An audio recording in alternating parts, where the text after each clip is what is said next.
Hello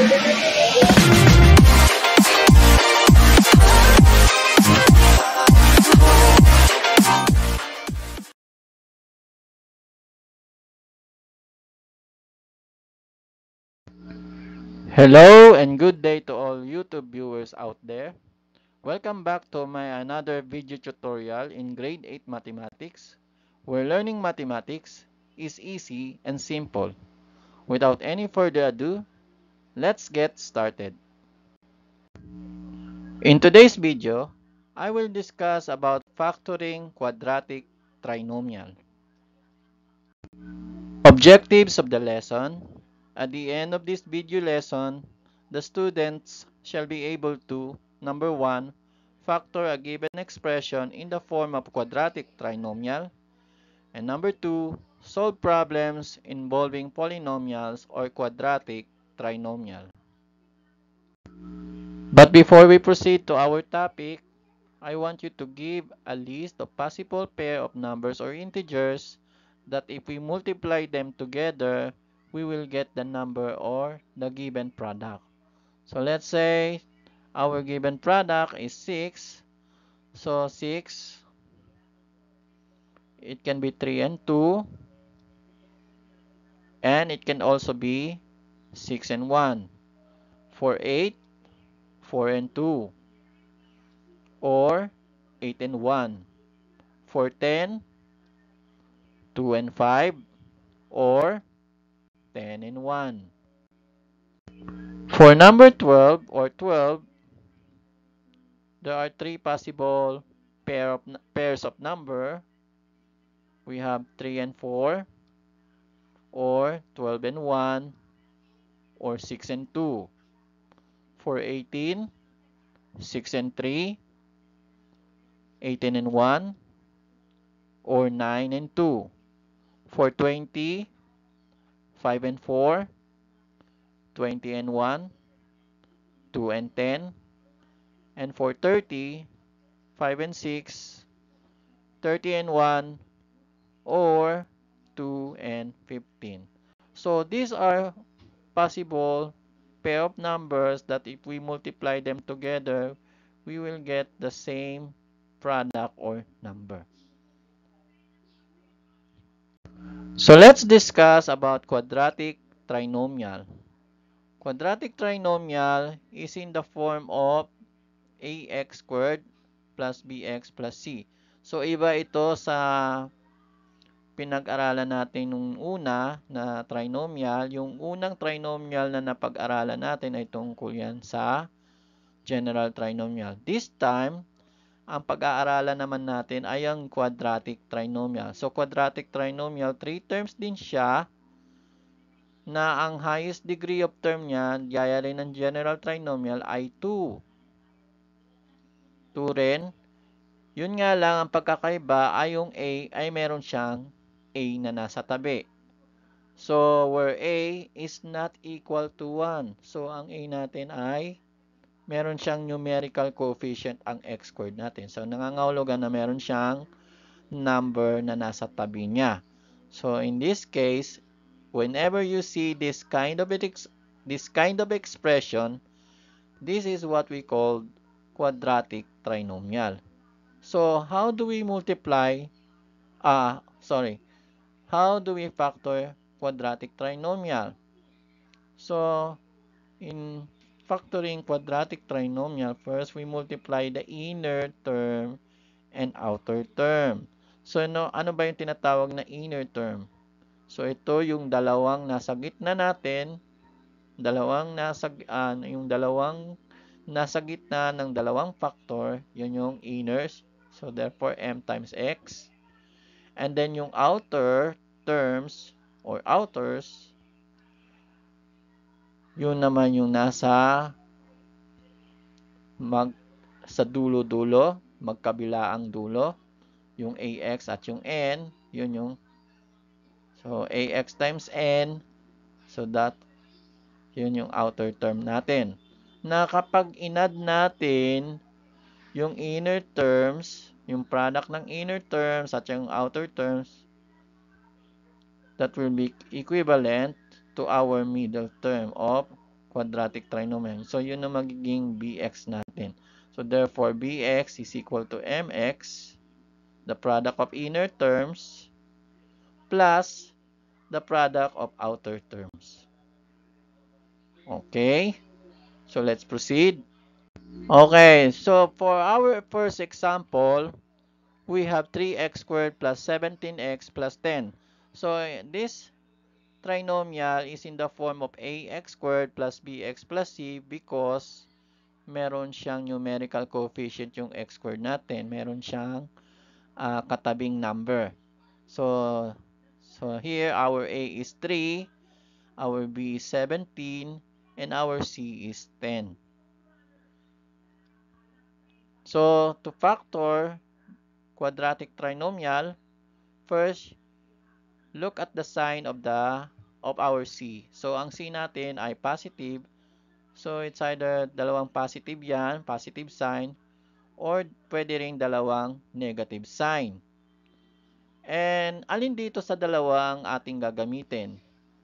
So titignan natin dito yung sign ng b natin. So since ang b natin ay positive, so therefore ang gagamitin natin ay positive and positive. So this will be the sign of our two factors, positive and positive.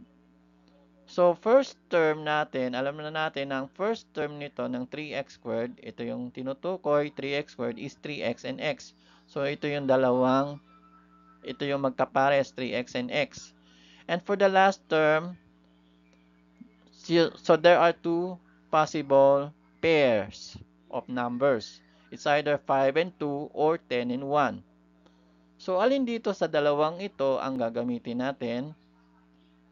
So, we have to try this to factor 3x squared plus 17x plus 10. We do it by try out. So, ita-try out natin. So, pagrarambulin lang natin yung last term niya. Yan, pagrarambulin lang natin hanggang sa makuha natin yung factor niya talaga. So, for example, yung 3x plus 5 and x plus 2. So, alam naman natin yung 3x at saka x. Makukuha na natin yung first term niyan, yung 3x squared. So, 3x times x, 3x squared, 3x. Ang tangi lamang natin na pagrarambulin ay yung last term. It's either 5 and 2 or 10 and 1. Pwede din naman magkaibang pwesto nila. Ang ginawa ay yung 2 dito ang 2 dito at yung 5 nandoon. Pinagbaliktad lang yung pwesto. So, tingnan natin. So, unahin muna natin yung yan. So, remember na para makuha natin yung gitna, yung b natin, yung bx, the sum of the product of the inner terms and the outer terms must be equal to the middle term. So, ayan. Try natin to. Kunin natin yung product ng 5 at saka x. So, that is 5x. And then, yung outer terms, yung 3x at saka 2, yung magkabilaang dulo, yung 3x at saka 2, i-multiply natin. That will give us 6x. At dahil nga, i-plus natin yung dalawa. So, what do we get? 11x. So, nakuha ba natin yung gitna? Hindi. So, it means na hindi ito yung kanyang factor. Let us try the other factors. 3x plus 10 and x plus 1. So, multiply muna natin yung inner terms, 10x or 10 times x, that is 10x. And then yung outers, 3x times 1, that is 3x. I-add natin yung dalawa, that is 13x. So, still, hindi pa rin nakuha yung middle term. How about the last factors? 2 times x, multiply muna natin yung inners, 2 and saka x, 2 times x is 2x, and then yung outers, 3x times 5, that is 15x, pagsamahin natin, i-plus natin yung inners at saka outers. So that will give us 17x. So it means that the real factors of 3x squared plus 17x plus 10 is 3x plus 2 and x plus 5. Okay, so let's proceed. Another example, 6a squared minus 17a plus 7. So to factor this one, again, tingnan yung sign ng C, that is positive. So dahil positive yan, ang gagamitin po natin ay, so pwedeng positive and positive or negative and negative. Since ang sign ng B natin ay negative, ayan, tignan natin yan ang sign ng B, x natin. So ang gagamitin natin, ang magiging sign ng dalawang factor ay negative and negative. So our first terms, 6a squared, di ba?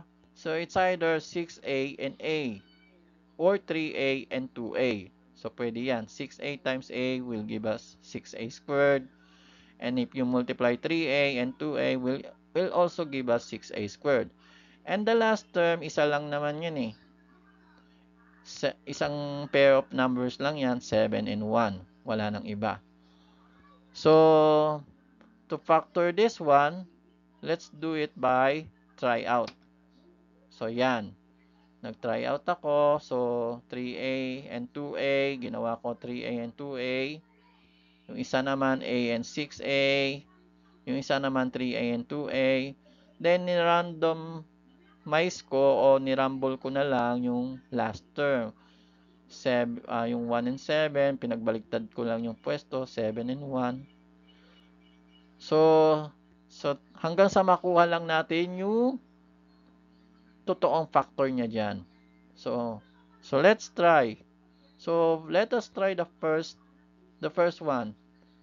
3a minus 1 and 2a minus 7. So, dapat yung inner terms at saka yung outer terms niya, pag inad natin, makukuha natin yung gitna, yung 17a. So, let us try.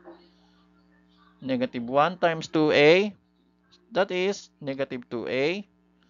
And then, multiply the outers. 3a times minus 7 will give us minus 21a. So, since like sign sila, i-plus natin, pagsamahin mo lang, that will give us negative 23a. So, hindi nakuha natin yung gitna, which is minus 17a. So, this is not the factors of our quadratic trinomial. Next, let us try a minus 7 and 6a minus 1. So, multiply the inner terms.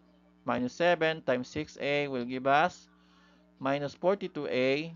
And then the outers, a times minus 1 will give us minus a. I-plus natin. Minus 42a plus minus a will give us minus 43a. Still, hindi pa rin nakuha yung gitna. Okay, let us try the next one. 3a minus 7 times 2a minus 1. So, let us multiply the inners. Minus 7 times 2a minus 14a. And then, the outers, 3a times minus 1 will give us minus 3a. So, let us combine the two by addition. Minus 14a plus minus 3a. So, eksakto, nakuha natin, minus 17a. So, ibig sabihin na kapag nag-equal siya sa ating middle term, it means that these are the factors of 6a squared minus 17a plus 7. Okay. Alright, let's proceed. Alright, we have another example here. 3y squared minus 25y minus 18. So again, to factor this one, tignan natin yung sign ng C. C is negative, so therefore positive negative yan. So para makuha natin yung sign ng C, multiply lang yung positive at saka negative. Positive times negative, makukuha natin yung negative mismo ng C natin. O, yun, negative 18. So, it means that this will be the signs of the two factor, positive and negative. Now, ang middle term natin o yung bx natin is negative, which is 25y, and negative yung kanyang ano. So, it means that our bigger number must be negative and the smaller number is positive. So, our first term, pag 3y, ang first term natin ay 3y squared, 3y and y. Because if we multiply 3y and y, will give us 3y squared. And then the last term, which is 18. So, ano yung dalawang possible pair of numbers niya? It's either 2 and 9 or 18 and 1. Alright, so let's do it by try out. So, yan yung mga... So, hindi ko na nirandom yung first term, which is 3y and y. Ang nirandom ko lang dito yung last term niya. It's either positive and negative, positive 9 and negative 2, o binaligtad ko yung sign nila, yung 2 ang naging positive at yung 9 yung naging negative. Or, pwede rin gamitin yung 18 and 1 hanggang sa makuha lang natin yung tamang factor niya. So, pwede yan by doing, ano ang tawag dito, trial and error lang yan. So, let's try the first factor. 3y plus 9 and y minus 2. So, let's multiply the inners. 9 times y will give us 9y. The outers, which are 3y and minus 2, will give us minus 6y. 3y times minus 2 minus 6y. So, let us add. So, if we add them together, minus yan. Subtraction. Unlike sign kasi. So, 9 minus 6 is positive 3y, which is not the middle term. Hindi 3y ang middle term. So, this is not this is not the factored form. How about 3y plus 2 and y minus 9? So, let's get the product of the inners. 2 times y will give us 2y. And then, 3y times, okay, let's multiply the outers. 3y times minus 9 will give us minus 27y. So, let us combine. So, unlike sign kasi yung dalawa, so, subtraction yan. So, minus 27 plus 2y will give us minus 25y. So, dito pala nakuha na natin ang middle term niya. So, eksakto 25y minus 25y. So, it means, so, hindi na tayo magpo-proceed dito, pero try pa rin natin. So, kung subukan natin yung isa pang factor, minus 18y, yung outers niya, 3y times y, that is 3y. Let us combine. So, minus 18y plus 3y, unlike sign yan, subtraction yan. So, that is minus 15y.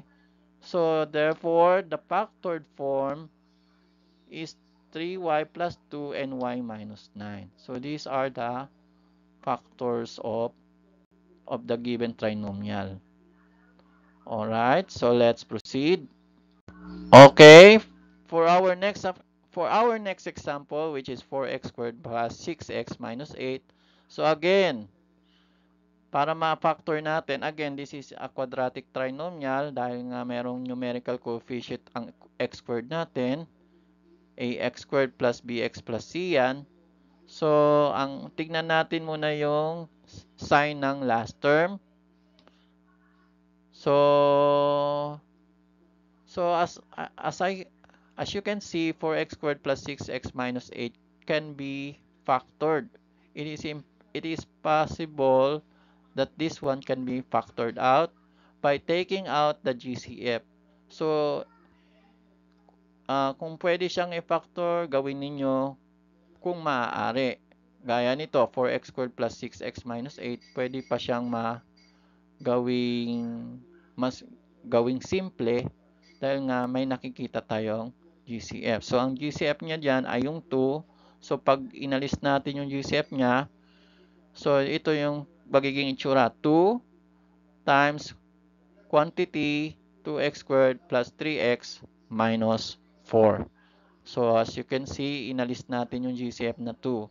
So, yung 2x squared plus 3x minus 4, this is now our quadratic trinomial. So, this one can still be factorable, or it can still be factored out, or it can be factored. So, dahil ito ay quadratic trinomial, so we're going to factor this one.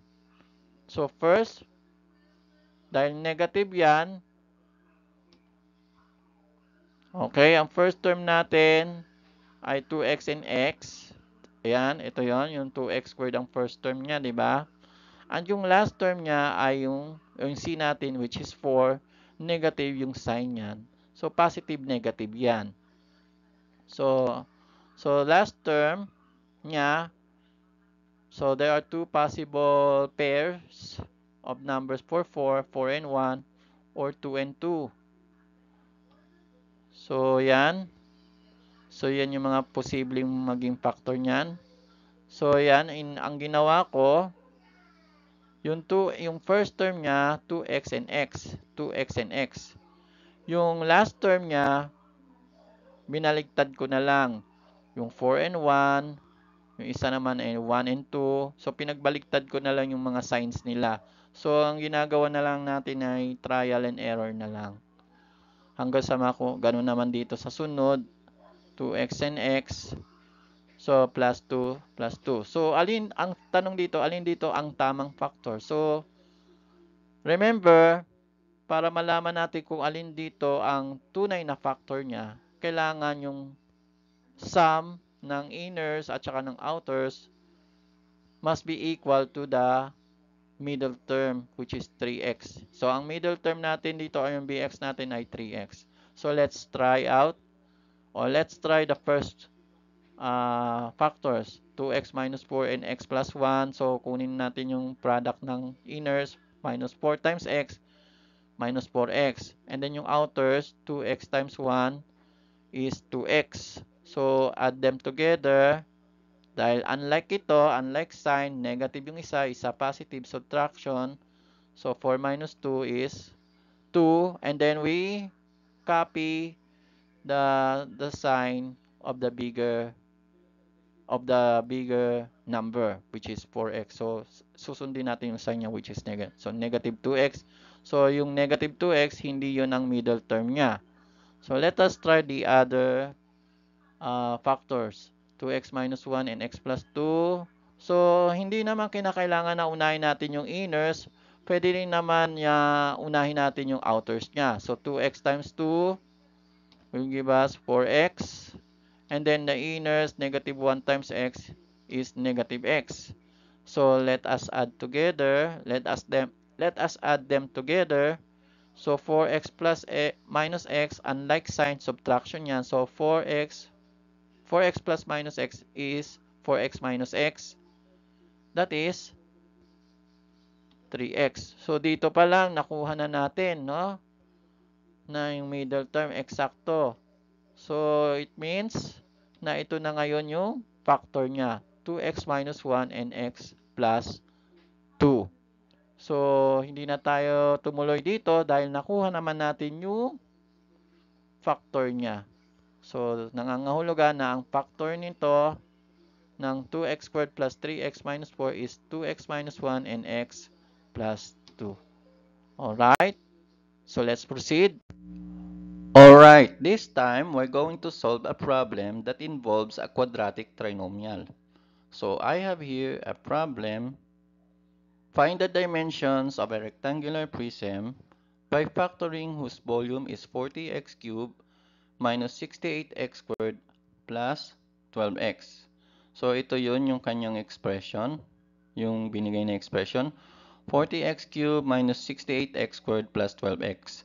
As you can see, this is not written in the form of quadratic trinomial because remember, quadratic trinomial, ang highest degree of term niya ay 2. So, dito kasi ang highest degree of term dito sa expression na to ay 3. So, ito ay hindi matatawag pang quadratic trinomial. So, to simplify this one, 40x cubed minus 68x squared plus 12x, we need to factor out the GCF or the greatest common factor.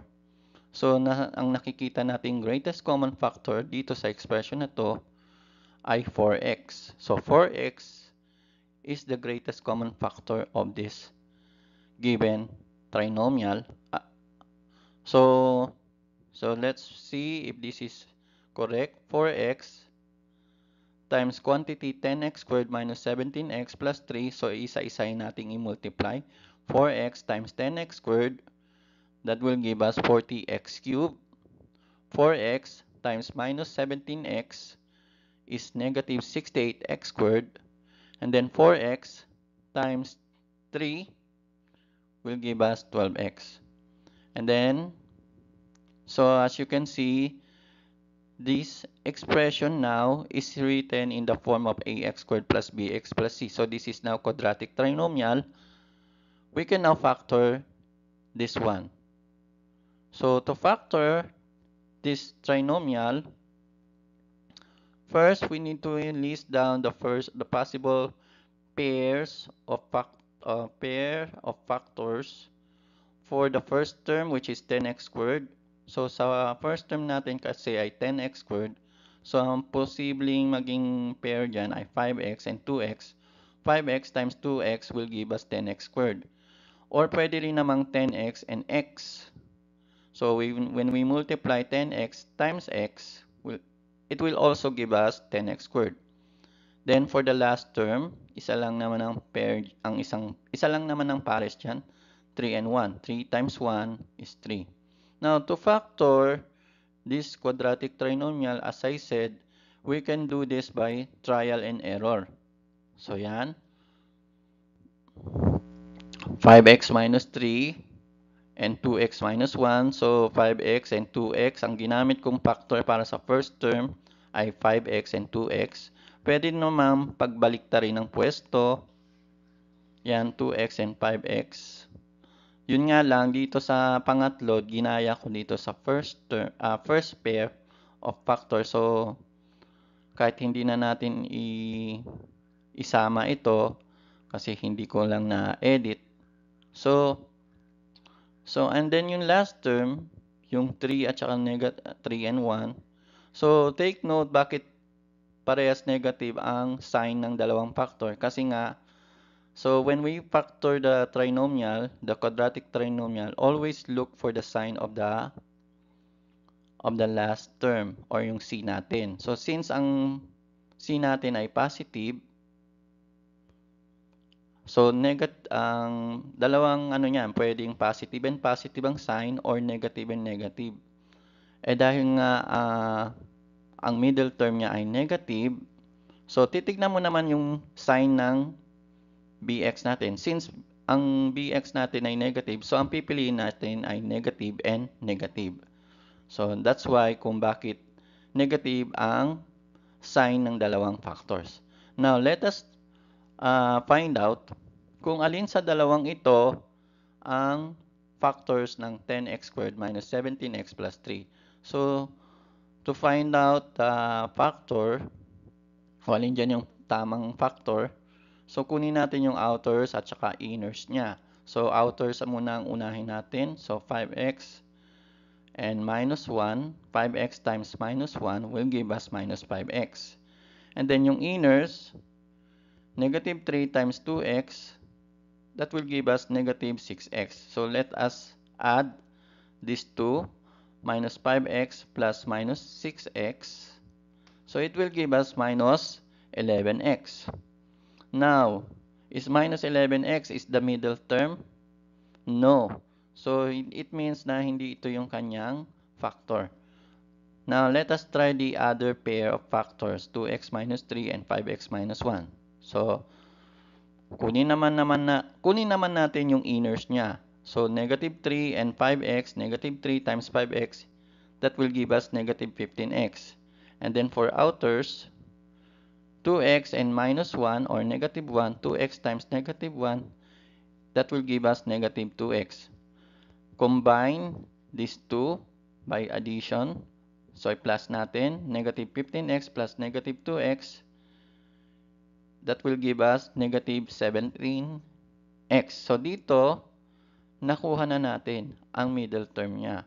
So, it means na ito ang ating factor para sa 10x squared minus 17x plus 3. So, the factors or the factored form is 2x minus 3 and 5x minus 1. So, hindi na tayo tutuloy dito dahil kaparehas lang siya ng unang pares ng factor natin, yung binigay na factor. So, therefore, ano ngayon yung dimension ng ating rectangular prism? The dimensions of the prism or rectangular prism are 4x, 2x minus 3, and 5x minus 1. Okay, it's time to test yourself. Get a pen and a sheet of paper. You can pause this video tutorial while doing this activity. Are you ready? So let's begin. Direction. Factor the following quadratic trinomials. Okay, so I will leave this activity for you. So pause this video tutorial while doing this activity, and later I will reveal or show the correct answers. Okay, did you get all the correct answers? Great job. Please like and share, and don't forget to click the subscribe button for more updated and upcoming video tutorials. That's it for now. Thank you for watching.